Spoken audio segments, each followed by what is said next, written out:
টাইগাররা যায়। আমি একদিন দেখছি, আমি ঢাকা থেকে চট্টগ্রাম যাব বিমানবন্দরে, ফ্লাইটে যাব, ওই জায়গাতে যে টাইগাররাও যাবে আরেক দেশে, যে টাইগারকে আগা গোড়া বাংলাদেশি পতাকা দিয়ে সাজানো, প্যান্ট জুতো মুজো মাথায় ব্যাগ সব জায়গা পতাকা বাংলাদেশি। বলে এরা কোথায় যাবে? কয় টাইগাররা প্রথম যাবে শ্রীলঙ্কায়, 5-7 জন এমপিও আছে আগে দিতে, 2 জন মন্ত্রীও আছে টাইগারকে বিদায় জানাইতে। শ্রীলঙ্কা যাবে, ওখান থেকে ভারত যাবে, সেখান থেকে পাকিস্তান থেকে হরিণ টরিণ শিকার করে টাইগাররা বাড়ি আসবে ক্রিকেট খেলতে। কয়দিনের? 15 দিনের ম্যাচ। আমি 15 দিন অপেক্ষা করতে, সোহেল সামনে যখন পড়ে গেল এবার কি নিয়ে আসে। এতদিন তো একটা আতল ভাঙ্গা কাপও আনতে নেই, বিশ্বকাপ তো দূরের কথা, একটা 4 কাপও আনতে নেই। এবার দেখি টাইগাররা কি আনে। 15, 16, 17, 18, 20 দিন হয়ে যায়, আসার কোনো খবর কোনো পত্রিকায় টত্রিকায় পাইনি। পরে যারা খেলা সম্পর্কে খবর ওকে গেলাম যে এরা যে ওই তারিখে গেল, তা কি দিয়ে কবে কিভাবে আসলো কি নিয়ে আসলো তা তোর খবর টোর পাইনি। কয় যে 3 দেশে হারিয়ে গেছে, পরে এই বেশতে ভেনে ভেনে চলিয়েছে মনে হয় বাড়ি, এই জন্য কেউ টের পাইনি। কোটি কোটি টাকা সরকার তাদের পিছনে খরচ করে। কতক্ষণ? আমার মাদ্রাসার ছেলেদের পিছনে এই টাকাটা খরচ করলে যা চান তাই তারা আবিষ্কার করে দিতে পারে। এটা আপনাদেরই উক্তি। কওমি মাদ্রাসার ছেলেরা সায়েন্স পড়ে না। সায়েন্স না পড়লে কোন প্রকারে অস্ত্র বানানো কি সম্ভব? কথা কয় না। অস্ত্র বানাতে সায়েন্স পড়া লাগবে না? সায়েন্স দিয়েই তো বানায়। আমার মাদ্রাসার ছেলেরা হুজুররা সায়েন্স পড়ে না, এর কারণে সরকার আমাদের সার্টিফিকেটও দেয় না। অথচ বড় বোমাটা বলে আমরা বানাইছি 76 কেজি, এটা বলে আমরা বানাইছি। তা আমরা সায়েন্স না পড়ে যদি এত বড়টা বানাতে পারি, বিনিময় হয়েছে তোমরা তো আমাকে চাই না দাও না, টাকা দাও, দেখো আমরা এমনটা বানাতে পারবো, আমেরিকার এই জায়গায় বসে উড়িয়ে দিতে পারবো। তোমার কোটি কোটি টাকা খরচ করে যাকে সায়েন্স পড়াও, তারা কি করলি বানাইছে? তারা কি কসু বানাইছে? তারা বানাইছে 3 খান গাড়ি, নসিমন, করিমন, আলম সাধু। তার আবার মেশিনটা আনছে ইন্ডিয়াতে, চায়নাতে, বডিটা বানাইছে খালি।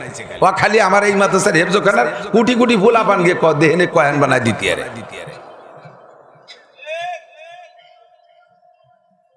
পয়সা একেবারে বাজে জায়গা। মেডিকেল সায়েন্সের জন্য কোটি কোটি টাকা খরচ করে সরকার। সরকারেরও সেই মেডিকেল সায়েন্সের ডাক্তারদের প্রতি আত্মবিশ্বাস নাই। সরকারি এমপি মন্ত্রী বড়রা তাদের কাছে ওষুধ খায় না, ওষুধ খায় ইন্ডিয়া যাইয়া, সিঙ্গাপুর যাইয়া। তাহলে যাদের পিছনে পয়সা খরচ করে যোগ্য মানুষ বানাতে পারো না, সে জায়গা পয়সা দাও কে? আজকে আইসা আমার মাদ্রাসায় আফগানিস্তান থেকে 8 জন মুজাহিদ, ফিল্ডে যুদ্ধ করা মুজাহিদ। যদি 5-6 মাস আগে আসতো তাহলে আমার খবর হয়ে যেত।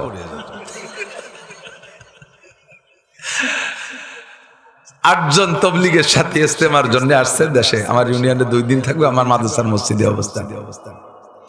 তাদের কাছে শুনছি, আরো বাস্তব খবর তো পেপার পত্রিকায় মিডিয়ায় তো দেখছি। আফগানের পার্লামেন্টে যারা এখন আছে, খলিফাতুল মুসলিমিন থেকে নিয়ে নিচে পর্যন্ত কেউ এই জাগতিক সার্টিফিকেট বস্তা বইরে কামাই করে না, সব এই কওমি মাদ্রাসার মোল্লা। এরা সায়েন্স বিজ্ঞান কোন স্কুল কলেজে পড়ে নাই।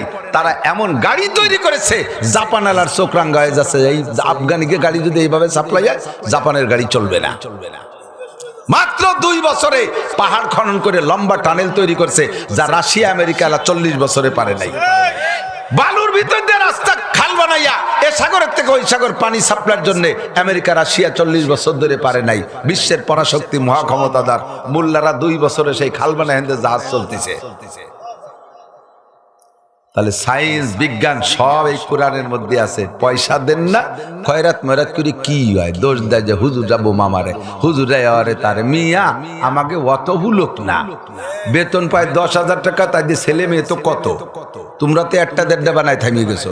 হুজুরকে তো ছেলে মেয়ে কলি বালিশটা গুনে কর কায়দা নাই, কন্ডুন বছরে বছরে হচ্ছে, মাঝে মাঝে জোড়া জোড়া হয়ে আরো আগে হয়ে গেছে। এরপরে বুড়ো মা বাপ তোমাকে গুলো তো বৃদ্ধাশ্রমে থিয়ে দিয়েছো, হুজুরকে গুলো কাছেই থাকে, ঠিক কিনা? আরো উলামায়ে কেরাম মেহমানতি 10,000 টাকা দিয়ে এই 12-14 জন 15 জন মানুষ বাস্তা তো দূরের কথা, মূর্তিও তো এসে পয়সা বেশি লাগে।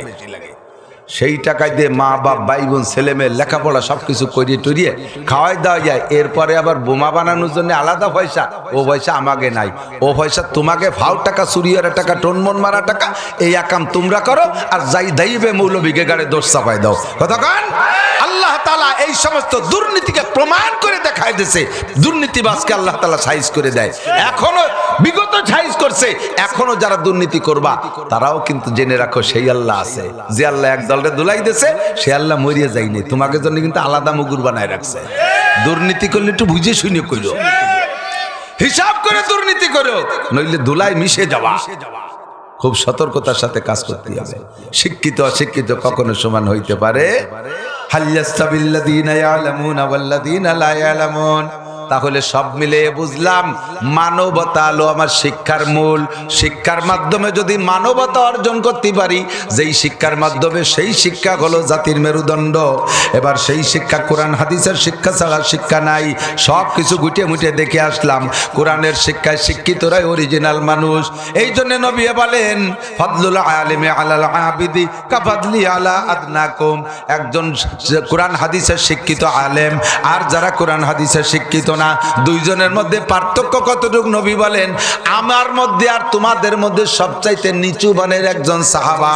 ১৬ লক্ষ সাহাবার মধ্যে যেই সাহাবার রোল নাম্বার ১৬ লক্ষ নম্বর, ১,২৫,০০০ নম্বর রোল নাম্বার যার, ওই সাহাবার আমি রসুলের মধ্যে যতটা পার্থক্য, আরে একজন যোগ্য আলেম আর মূর্খ লোকের মধ্যে ওই রকম পার্থক্য। মূর্খ লোক কি বোঝে? মূর্খ লোক কোরআন হাদিস সম্পর্কে কিছু জানে না।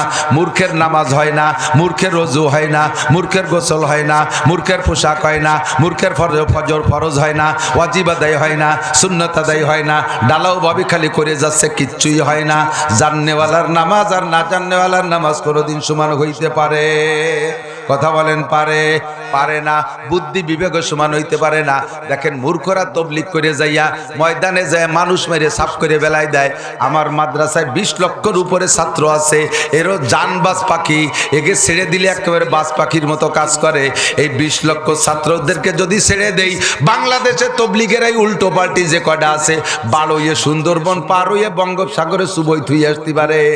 কিন্তু এরা কোরআন হাদিসের বিদ্যান বিদায় মারামারি এরা এইভাবে পছন্দ করে না। ধর্মের জন্য নিজেরা মারামারি করা যাবে না। ধৈর্যের সাথে চুপ করে আছে। মূর্খ আর শিক্ষিতর ভিতরে পার্থক্য এই জায়গায় খুঁজলে পাওয়া যায়। কথা কন ঠিক কি ঠিক না? মূর্খগুলো যায় মারামারি করে। হুজুরও তো দেখলাম ওর মধ্যে কয়জন, হুজুর তো খালি বড় জামা গায়ে দিলি হুজুর হয় না, একজন বড় পাগড়ি পরা, এত বড় জুব্বা, আরে কি ডকশক, কয়েছে বহুত বড় আলেম কিন্তু লেখাপড়া জানে না। বহুত বড় আলেম, পড়ালেখা কিনা জানে, তা আমরা জানি। 50 জন আমরা একসাথে গহরডাঙ্গায় দাওরা পড়ছি, 50 জন। এর মধ্যে এই মৌলানার ক্লাস পড়িয়ে পাস মৌলানা হয়ে যাবে, সেই সময় একজন পরীক্ষার সময় আমারে বলতেছে, ভাই মহিলাদের তো মাসিক হয় সর্বনিম্ন 3 দিন, পুরুষের কয়দিন হয় সর্বনিম্ন?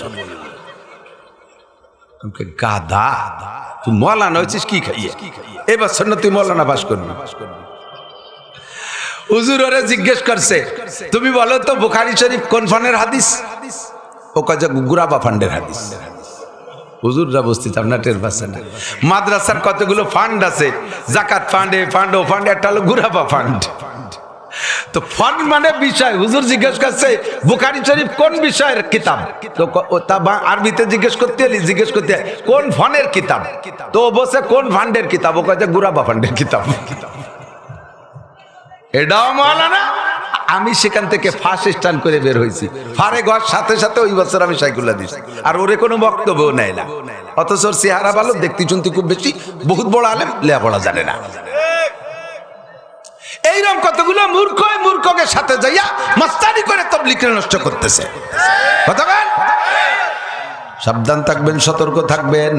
আফগানের এই মুজাহিদরা, ওনাদের দেশে এই জাতীয় তবলিগের কোনো ভ্যালু পাত্তা নাকি, হা করলি তার খবর আছে। আমেরিকারে গুলিয়ে উড়াই দিছি, তোরে গুলি হতে কিন্তু সময় লাগবে না।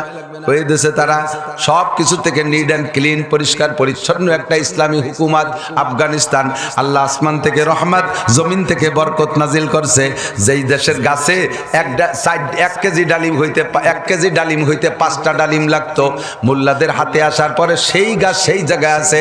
এবার ডালিমের সাইজ কত বড়, এবার এক ডালিমে 1 কেজি,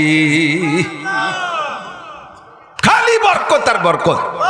আল্লাহ তাআলা যদি আমাদের দেশে এমন হুকুমতের ব্যবস্থা করে দেয়, সহি কোরআন হাদিসের পতাকায়, পতাকায় যদি সহি কোরআন হাদিসের সনদ নিয়ে আসে, আর তাহলে আমরা কমপক্ষে একটা বার আল্লাহকে ট্রাই করার জন্য যে আফগানে যে বরকত দেশে দেখি আমাদেরও দেয় নাকি, এই উপলক্ষে আল্লাহকে পরীক্ষা করার উদ্দেশ্য হলেও একটা বার আমরা পতাকার তলে যাইতে রাজি আছি। কোরআনের পতাকা, হাদিসের পতাকা, পতাকায় হবে লা ইলাহা ইল্লাল্লাহ, লা ইলাহা ইল্লাল্লাহ, লা ইলাহা ইল্লাল্লাহু মুহাম্মাদুর রাসূলুল্লাহ। এরকম হলে কেমন হয়?